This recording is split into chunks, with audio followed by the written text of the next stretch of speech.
چو خواهی رهیدن مر از بندگی، بپیما رهی آفرینندگی. درود و پیام‌های فراوان بینندگان ارجمند تلویزیون سینما. نشر نوبتی برنامه آفرینندگی است منظور شما.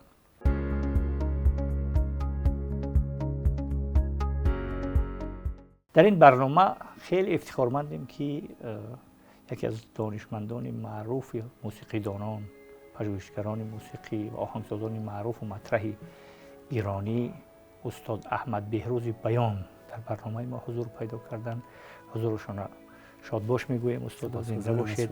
و با دعوت وزارت فرهنگ جمهوری تاجیکستان 2 مراتب دفعه دیوم است که متنطنی و جذابی را اینا آهنگسازی کردن، بسته‌کاری کردن و منظوری بینندگان کردن و در تمام شبکه‌ها پخش است با نام وحدت خراسان. چندین آهنگ‌های دیگر هم محصول ایجاد استاد احمد بهروزی بیان هستند که چند مثلا 3 بخش کلان موسیقی رو بر رباعیات، بر متن رباعیات خیام بسته‌اند، اون هم نشر شده است و خوشبختانه در برنامه امروزی ما هم استاد حضور دارند و سری موضوع موسیقی همچون پدیده زیبایی شناسی صحبت میکنیم.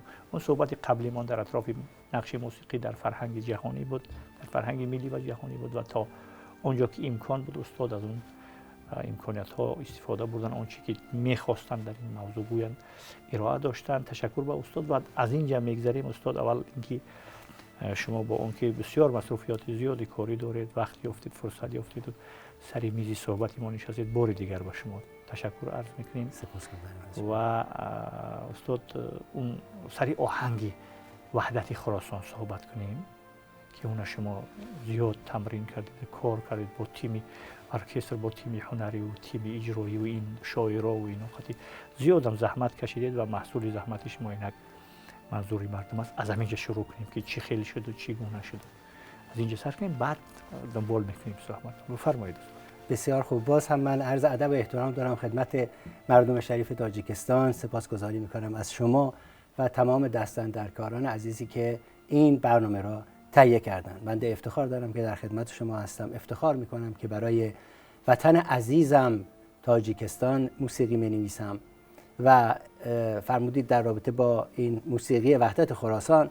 وحدت خراسان شاعرش آقای دولت سفر، شاعر خلقی تاجیکستان آقای دولت سفر است و در واقع این سرود را پس از اینکه ایشون سرودند شور و هیجانی در ما ایجاد کرد که بتوانیم یک کاری برای پیوند پارسی زبانان انجام دهیم. و خب این داستانی داشت این موسیقی. میدانید که نوشتن موسیقی نیاز به اندیشیدن دارد. یعنی اگر موسیقی را بخوایم در جایگاه خرد تعریف کنیم باید از چشمه جوشان دل براید، اما باید در خرد آمیخته شود تا آن به بار آید. بی خرد نمی شود. ببینید این ابتدای این موسیقی یک صفحه‌ای باز می شود از تاریخ.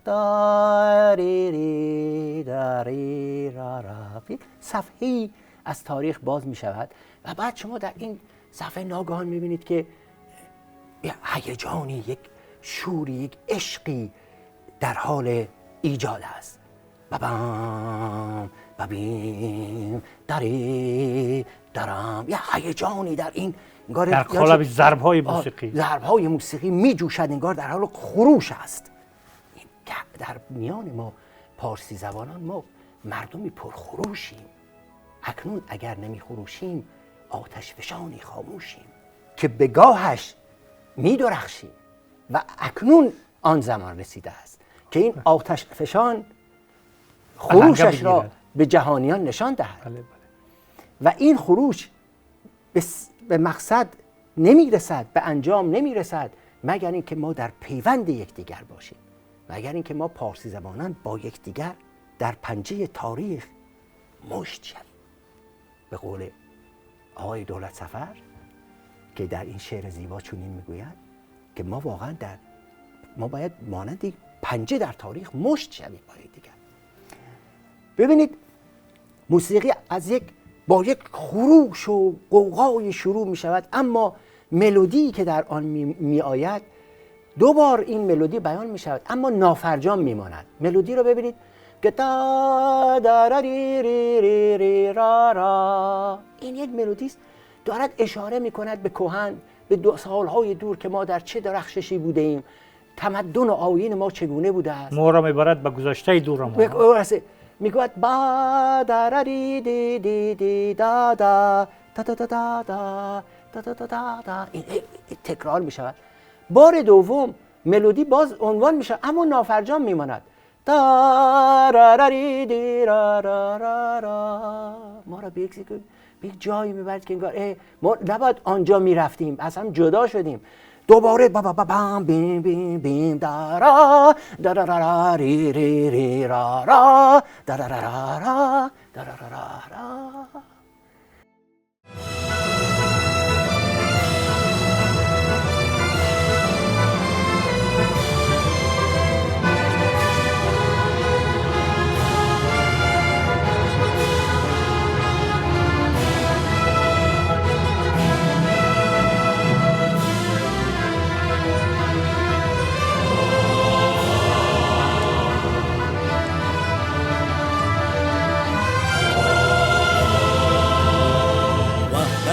اهل خراسان، وحدت اهل خراسان، عالمی از آل سامانیم، از غرور سربداران، پایبند راه ارمانیم. از هم آوازی ما باید آهنگ وفا، باید آهنگ وفا، از هم آوازی ما. شور و هیجان کجا امواج رفت؟ موسیقی، امواج موسیقی. ما این افسوسی است که در دل ما مانده است که آنجا حافظ افغانی مال بلخ آقای فهیم فنا وحدت اهل خراسان را میخواند که ما وحدت اهل خراسان هستیم، فراموش نکنید ما با هم یکی هستیم. هشدار میدید. عالمی از آل سامانیم، ما از غرور سربدارانیم، پایبند اهل ارمانیم، آل ارمانیم. ما باید کهن و دیرینه خودمان را بیابیم، دوباره خیشتن خیش را بیابیم و با یکدیگر یکی شویم. از هماوازی ما آید آهنگ وفا، از هماوازی ما آید آهنگ وفا. آید آهنگ این وفا. نقرات شد، قسمت ببینید، تکراری از شد. هماوازی ما.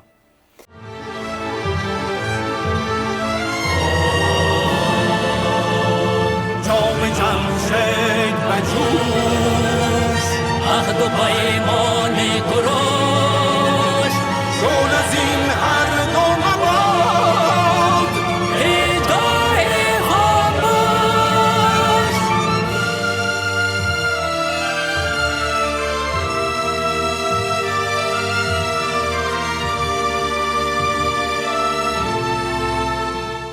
بعد ببینید در میان این آهنگ وقتی اینجا به شکوه میرسد و جام جمشید به جوش و عهد و پیمان کوروش و نمیدونم شعله زین هر دو مباد هیچگاهی خاموش. ببینید سخن بسیار عمیق است، هیچگاه خاموش نمیماند.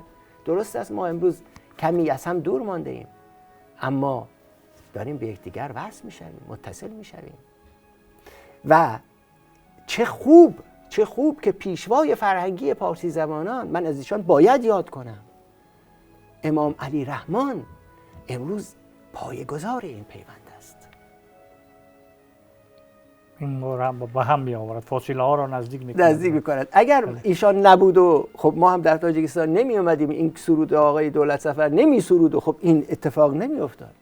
پس ما داریم با آن خروش و با آتش فشان خودمان نزدیک می شویم. با کوشش و تلاش و دانایی پیشوای پارسی فرهنگی پارسی زبانان، پیشوای فرهنگی پارسی زبانان محترم امام علی رحمان. بسیار بسیار تشکر زیاد. حالا شما ببینید در میان این آهنگ ناگهان مادر نقش خودش را ایفا می‌کند. مادر کیست؟ نقشش را دادیم به ستاره خانم کرامت الله، هم چهره مادرگون دارد، ضمنی که او در همون گاه که این را میخوان مادر هم هست، یعنی آبستن است. ببینید چقدر زیبا این کنار هم قرار گرفته است و اون نقش مادر را ایفا می‌کند با فریاد، با درد، با ناله عنوان می‌کند که ما به هم خواهیم رسید. این نقش زن در جامعه، در رشد یک جامعه به مراتب بیشتر از مردان است. این زن است که شکوه می‌آفریند. بله، مخصوصا در فرهنگ ما. مخصوصا در فرهنگ ما جایگاهی بسیار ارشد دارد بزرگ. و آن را نمی‌تواند در اینجا با ناز و نوازش به ما بگوید. او با فریاد سخنش را بیان می‌کند که جهانیان بشنوند. ندا و فریاد و ندا دعوای و ما. فریاد است. ببینید چگونه فریاد میکشد با اون صدای زیبایش، چگونه این را به جهانان میرساند که ایرانیان، پارسی زبانان یکی شوید. ما همه در پنجه تاریخ ما هم مشتیم، برخیزید، ما با هم یکی شویم. این را فقط مادر میتواند ما را در کنار یکدیگر جمع کند و ما را به سوی این نگاه زیبا و این آینده زیبایی که در پیش روی ماست برساند. تشکر زیاد. ببینید که انا قدرت موسیقی از آن که مثلا وحدت خراسان پخش شد و دیگر مخصوصا اون 3 بخشی که بر متن روایات خیام بستید و آهنگ بستید اون هم پخش کردید، همه اونها اگر توجه کنیم آنچه که تا امروز مثلا ساختید همشون یک ختمش دارن، همون به نمایش گذاشتن غرور و شکوهی همین یک ملتی که بر اثر مثلا اون تهاجمات گوناگون سیاسی و مفکوروی و فرهنگی و بر اثر غفلت‌ها عقب افتاده است، باز به پیش برود و باز خودش دریابد. آری و برادران خود، خواهران خود دریابد و یک هویت یگانه را به وجود بیارند. به درستی چنین است. ببینید و به درستی استاد عزیز چنین است. ببینید در این همین قطعه وحدت خراسان می‌بینید که نقش آفرینی خوانندگان آقای محمد عبدالحسینی که از ایران ما ایشان را دعوت کردیم، دیدید در آخر موسیقی چقدر زیبا آن شکوه ما پارسی زبانان را با صدا و تحریرهای خودشان همه خوانندگان شاهکار کردن در اینجا. برای چه؟ برای اینکه ما به خویشتن خویش بازگردیم، برای اینکه ما دوباره خودمان را بیابیم. از شما اجازه میخواهم که یک چند بیت از شاعر بزرگ و نامدار پارسی ناصر خسرو قبادیانی برایتان بخوانم. بفرمایید. در همین خصوص ناصر خسرو قبادیانی میگوید بدان خود را که گر خود را بدانی، ز خود هم نیک و هم بد را بدانی. شناسای وجود خویشتن شو، پس آنگه سرفراز انجمن شو. چو خود دانی همه دانسته باشی، چو دانستی ز هر بد رسته باشی. تو را 9 چرخ و 7 اختر غلام است، تو شاگرد تنی حیفی تمام است.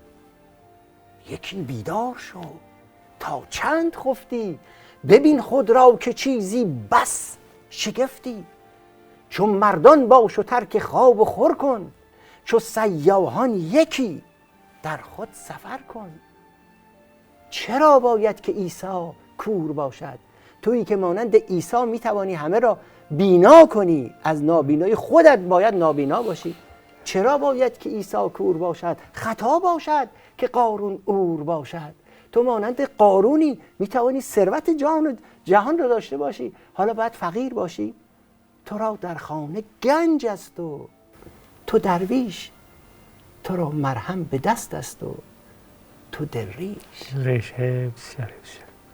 این سخن ادامه دارد اما میخواهیم خسته نشن بینندگان عزیز. اما ببینید ما چه شاهکارهایی داریم.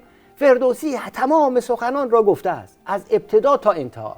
یعنی این را من به شما بگویم شاهنامه فردوسی را اگر توفیق این باشد که ما بخوانیم از ابتدا و بر آن عمل کنیم، بیاندیشیم و عمل کنیم، تمام آن چیزی را که شاعران ما پس از فردوسی گفتند در خود شاهنامه نهفته است.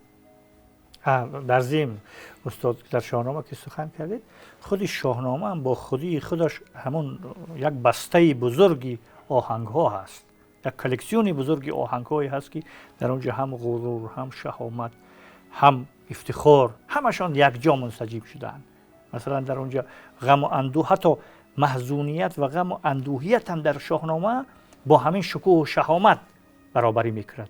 یعنی محزونیت و غم و اندوه هم با دعوا و با فریادهایی که شما گفتید با اون توأم است. اونجا بیچاره نالی نیست، اونجا فریاد است، فریادی که با دعوا پیوند است. برای همین یک خود شاهنامه هم در با خودی خود یک مجموعه و کلکسیونی آوازها و صوتها و فرهنگها هست، تمدنها هست، دعویهای موسیقی است، تنتنه‌های موسیقی است. همینطور نیست استاد؟ به راستی چنین است. یعنی شما یک ابر سیمفونی حماسه می توانید بر روی شاهنامه بنویسید که این تمنای تمام پارسی زبانان است و خواهشی که تمام پارسی زبانان، قلب ما پارسی زبانان از هنرمندانمان دارد این است که هنرمندان ما در تمام عرصه های هنر باید امروز متمرکز فردوسی شوند. ببینید از دانایی پیشوای فرهنگی پارسی زبانان بگویم، محترم امام علی رحمان ابتدا می آیند قرآن را به مردم هدیه می کنند. هدیه می کنند به مردم، یعنی بخوانید مردم این قرآن را رایگان بخوانید، آن را درک کنید، بیابید آنچه را که بر آن باور دارید. پس از آن کتاب تاجیک و تاریخ تاجیک را هدیه می کنند به مردم. یعنی مردم تاجیکستان تاریخ خودتان را بشناسید، شما در کجای تاریخ قرار گرفتید. پس از آن تاج دیهیم خرد و هنر و اندیشه را بر سر تمام مردم پارسی زبان و تاجیک میگذارند. آن چیست؟ شاهنامه فردوسی است. آفرین. که اگر ما این شاهنامه را بخوانیم به راستی از هنر، علم، دانش خویشتن خویش را میابیم و در این جهان امروز خویش را میشناسیم. بر ماست که هنرمان را و آن درون داشتهایمان را با زبان امروز به جهانیان ارائه و عرضه کنیم. آنها پیش از این دانش ما را بهره برداری کردند، به کار بردند و اکنون در این جایگاه مانده‌اند و رسیده‌اند. خوشبختانه آنچه ما داشته ایم خودمان از آن کمی بی بهره مانده ایم، اما سود و بهره آنها را دیگران بردند. به امید آن روز که بتوانیم بر خویشتن خویش بازگردیم، دست در دست یکدیگر خودمان را دوباره زنده کنیم و به گفته پیشوای فرهنگی پارسی زبانان محترم امام علی رحمان به پیش رویم. بسیار بسیار یک تفسیری خوبی کردی استاد با اون مثال هایی که آورد، نمونه هایی که مخصوصا از اون شعری ناصر خسرو، مثالی که مثلا به داد ما میرسد، به امروز ما میرسد و سر وقتی ما هست که ما باید بیدار شویم، از غفلت کنار کشیم، غفلت و نادانی و جهل و جهالت اونا را کنار بگذاریم، به حاشیه رانیم و خودمان را سازیم. و ملتی که امروز خودش را نمیسازد و ساخته نمیتواند، اون نمیتواند. و یک بخشی مهمی خودسازی ما همین موسیقی ما هست. درود بر شما. اگر به همین موسیقی تکیه نکنیم و موسیقی اصیلی خودمون و همون ویژگی های موسیقی که انسان میسازد، موسیقی که در کل خودش انسان میسازد، خودش زیبایی پسندی است و اون نرسیم، ما نمیتونیم که امروز یک ملت موفق در و متمدن جهان باشیم. همینطور نیست استاد؟ درست است استاد. ببینید ما نیاز هست که امروز موسیقی را به گفته شاهنامه، به گفته فردوسی از جایگاه خرد بنگریم. ببینید اگر خرد با موسیقی ما همراه نباشد، موسیقی سطحش از اینجا به پایین می رود. شما می‌بینید بیشتر موسیقی هایی که جوانان ما گوش میکنن خردگونه نیست، یعنی از اینجا به بالا نیست. ما نیاز داریم که جوانانمان را به این سو، به سوی خرد تشویق کنیم و موسیقی جایگاه بسیار بسیار ژرفی در موسیقی، در خرد دارد و ما به عنوان کسانی که موسیقی را آموزش میدهیم باید فرزندانمان را، کودکانمان را از همان خردسالی به سوی موسیقی خردگرا تشویق کنیم. ببینید موسیقی برای رقص داریم، موسیقی باله، رقص هست، رقص های گوناگون و محلی و اینها موسیقی برای رقص است. موسیقی داریم برای گریاندن، موسیقی داریم. خب میدونید بر بسیاری از جاها موسیقی می نوازند که در قصه می روند و گریه می روند. و موسیقی برای خورد و خوراک داریم، موسیقی می نویسیم که شما موقعی که غذا می خورید راحت تر هضم شود. موسیقی می نویسیم برای گیاهان و برای حیوانات که آنها شیر بهتری، مثلا گاو شیر بهتری بدهد، گل بهتر بروید. همه گونه موسیقی امروز در جهان است. مهمترین آنها موسیقی تراپی است، موزیک تراپی، یعنی موسیقی درمانی. موسیقی که امروز برای نجات انسان می آید. یعنی شما تمام بیماری ها را می توانید با موزیک تراپی برطرف کنید، حتی سرطان را، مشکلات قلبی، عروقی. و نزدیک به 40 سال است که ما پزشک موزیک تراپیست فارغ تحصیل میشوند در جهان. که شما هم شاهدید. پس ببینید موسیقی چه جایگاه بزرگی دارد. اما موسیقی درمانی میگوییم، موسیقی درمانی به آن میگوییم. اگر موسیقی برود به جایگاه خودش قرار بگیرد، همانی است که مولوی به آن اشاره میکند. این علم موسیقی برای من چون شهادت است، چون ایمان و شهادت هم آرزوست. این آن موسیقی است که مولوی از آن یاد میکند، موسیقی که ما را به طرف تعالی برساند. همه آن موسیقی ها در سطح خودشان خوب هستند، برای رقص، برای جنباندن، برای گریاندن، برای خنداندن، همه. اما اصل موسیقی برای رسیدن به جایگاه و سطوح بالاتری از خرد است و ما نمیرسیم به فراخرد. انسان محکوم است به رسیدن به فراخرد، یعنی به فراسپر. این نوشته شده است در سرنوشت انسان که از خرد به فراخرد برود و انسان به فراخرد نمی رود تا زمانی که خرد را در نیابد. تشکر. سپاسگزارم. زنده باشه. بسیار خوش شدیم. یک بیتی به همین مضمون هست که هر که با صوت و نوا ناآشناست، هر که با صوت و نوا ناآشناست، بی‌نوا و بی‌نوا و بی‌نواست. و کوشش کنیم که یک ملتی با نوا باشیم، به معنای اینکه به قدر ساز و نوا برسیم، به قدر موسیقی برسیم، به قدر آهنگ و موسیقی اصیلی که انسان می سازد، نه انسان می رباید. انسان سوز هست موسیقی و انسان ساز است. ما خوب میدونید که موسیقی ها قدیم مردم جنگ انداختن و موسیقی ها درگیر کردن، با موسیقی ها هزاران میلیون ها توده ها را به هم به جان یکدیگر برانگیختن و اون موسیقی سوز است. آهنگای موسیقی سوز هستند و آهنگایی که انسان ساز هستند، جامعه ساز هستند، فرهنگ ساز هستند، تمدن ساز هستند، ملت ساز هستند و هویت ساز هستند. و باور داریم اون موسیقیایی که شما آفریدید و مخصوصا موسیقی که سری اون صحبت کردیم، وحدت خراسان، از جمله در صدر فهرستی اون موسیقی های می ایستد که ملت ساز و هویت ساز و دولت ساز و انسان ساز است، هویت ساز است. تشکر با شما که باشد که چنین باشد. سپاسگزارم. در وطن ما آمدید، بسیار بسیار با حضورتان نه تنها اون پروژه های موسیقی را انجام دادید، راه اندازی کردید، بلکه در صحبت های ما هم بودید، در مثلا محدوده های دانشگاهی هم صحبت کردید، با دایره های علمی و فنی و فرهنگی و مدنی ما هم صحبت کردید و یک صحبت خوبی هم فکر میکنم امروز شد و ما با دست دادن امکان حتما با شما مصاحبه ها و صحبت های دیگری اختصاصی انجام میدهیم. بار دیگر بینندگان ارجمند یادآور میشویم که در صحبت ما قرار داشتن آهنگساز معروف، موسیقیدان و پژوهشگر موسیقی مطرح ایرانی استاد احمد بهروزی بیان. سپاسگزارم از شما. رسیدیم به پایان برنامه. روزگاری خوش و بردوام و بامرام و ایام بکام.